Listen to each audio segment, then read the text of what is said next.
We dismiss history at our peril. Liberty Nation Radio with Mark Angelides. President Biden's long-awaited student loan debt forgiveness package is out, and yet, despite the initial fanfare, neither side of the debate seems particularly happy. Well, we're going to dive into the legality, the precedents, and the politics of this bold pre-midterm commitment with Liberty Nation's legal affairs editor and host of the excellent Uprising podcast, Mr. Scott D. Cosenza, Esquire. Welcome back to the show, Scott. Thank you, Mark. So tell me, Scott, how annoyed are the loan providers going to be that they're just not getting their money back? Is that supposed to be a joke, or? Of course it was. Of course it was. All no, right. Seriously, Scott. This money that's being written off, it's going to end up at the taxpayer, right? The American taxpayer. Oh, of course, yes. That's who's paying the bill. Joe Biden, like so many politicians before him, has figured out that he can be super generous with other people's money, and that's what he's done in this case. He's donned his hero's cape to elevate the many borrowers at the expense of all American taxpayers. So what we're looking at is somebody who comes around to do the plumbing for somebody who's earning £120,000 a year is paying off the. Well, of course, that's probably a bad example. In the United States, it's the plumber that's making $120K a year, and the person who's delivering the food on and the lawyer who's making $50K is hiring the plumber. So, but I get the gist of your statement and question there, and it is vile for the working poor who saw college as an extravagance or never even considered it.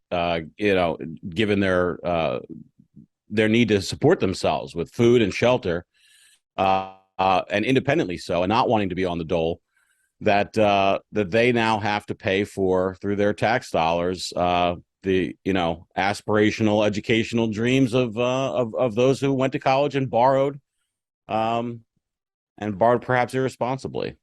Mark, I'd like to just insert a little editorial comment, which is to say that one of the problems we have in the United States, which has not been addressed by this plan, is that there is an enticement and kind of both officially with respect to colleges and the government, and also just in the air, that it is generally a positive thing for students to borrow to incur student debt, even if the studies they're undertaking are not likely to result in significantly remunerative employment. And the other thing is that student debt has a very special place in the way debt obligations are held in U.S. law, which is to say they are generally not dischargeable in bankruptcy. Right. And except for some taxes, those are the only debts that are similarly situated. So one of the things that the president could do is just induce market conditions to these loans and say they're going to be like normal debts, and therefore, they won't be granted dischargeable for those who are struggling. Right. And then they'll be subject to actual, kind of market risk, which of course will lead to almost no loans being issued because it's a poor bet, at least before the government's largesse comes into play, which is, of course, well, now Scott, what isn't it a truism that anything that is subsidized by the government tends to grow and become unwieldy? And with partial debt management being subsidized by the federal government at the obvious generous courtesy of the taxpayer initially, doesn't that mean that we're likely to see a ballooning of more college debt? So if we look at one of those details that's in the plan, I think the answer to your question is a resounding yes, which is that for undergraduate student debt, borrower repayment is going to be capped at 5% of discretionary income. So you take a person's income, you take away their rent, food, health insurance, all the necessities, and then what remains is their discretionary income. And it cannot exceed 5% of that discretionary income, the repayments. And then if people do make those 5% payments for 20 years, the remainder of their debt will be extinguished. Mark, I think we're going to see a lot of people take on way more debt as a result of this, because the maximum they're committing to is a 5% of income repayment.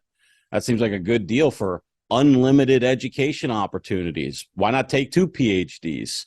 And then the colleges presumably knowing that at the end of the line, they're just going to get a fat check from the federal government for these loans, why wouldn't they then increase tuition? Because there's nobody to pump the brakes on these things. Well, let's use another example, a real world example, just to see if that theory there, that speculation holds true, and consider the $7,500 tax break that American consumers would get if they bought an electric car. Within, I believe it was within 48 hours, two of America's major electric vehicle manufacturers put up their prices between $6,000 and $8,000.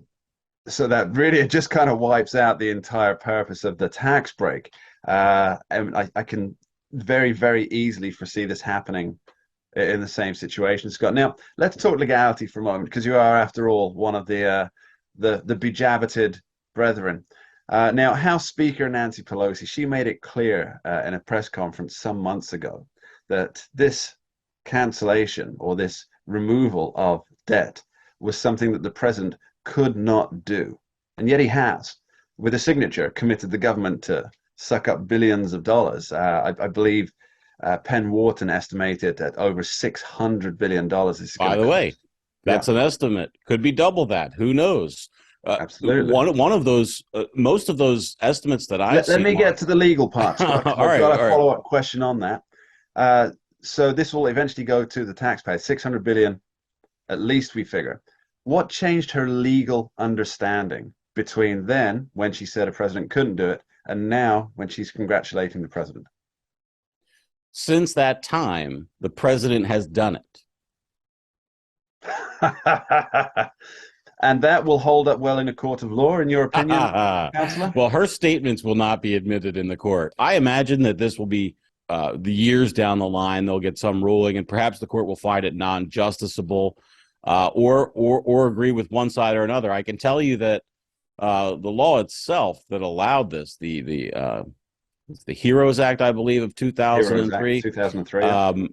It could have been more tightly written. Now, I'm not suggesting that I find the legal justification for this program in that law, but it's arguable. And given a judge with a kind of a hometown crowd, perhaps a Democrat-appointed judge, I would see this passing through the courts. And there's another thing, which is that sorry, just so our audience is aware of this, the HEROES Act, how they put that through, how Joe Biden put this through, is it part of a bill for GIs that they could not have their educational funds or their educational progression impacted through, for example, war or serving in the military, or, and here's the key thing, through an emergency. And so the government is positing that the COVID pandemic was therefore an emergency, and therefore they can use this. And one other detail, right? And one other detail about that, Mark, I learned when writing about it, is that it was unanimously passed through both houses of Congress, except for the vote of one Congress, one House Democrat member from California, by the way. So that's how non-controversial the legislation was. Legislation that's not going to cost the taxpayers a lot of money, that's going to basically just help some veterans, is obviously, granted wide favor, as it should be. And that's how this was perceived. So we'll see if they can basically expand that little pinhole to change the way all Americans borrow. A final question for you, Scott, just to wrap this up.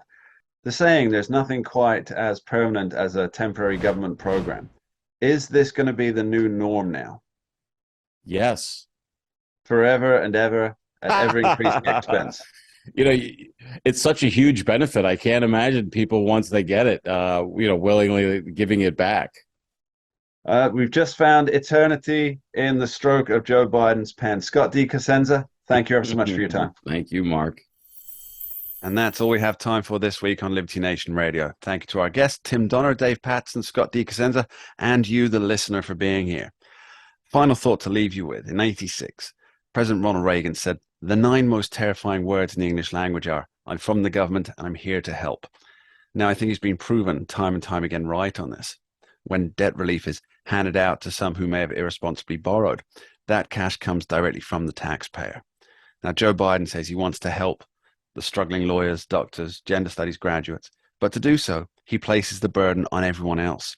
This isn't just the nature of Joe Biden, nor the nature of Democrats. This is the nature of all government initiatives that seek to, as they term it, help those who might cast a favorable vote their way in whatever election might be on the horizon. Just something to think about. Thanks for listening. We dismiss history at our peril. Liberty Nation Radio with Mark Angelides.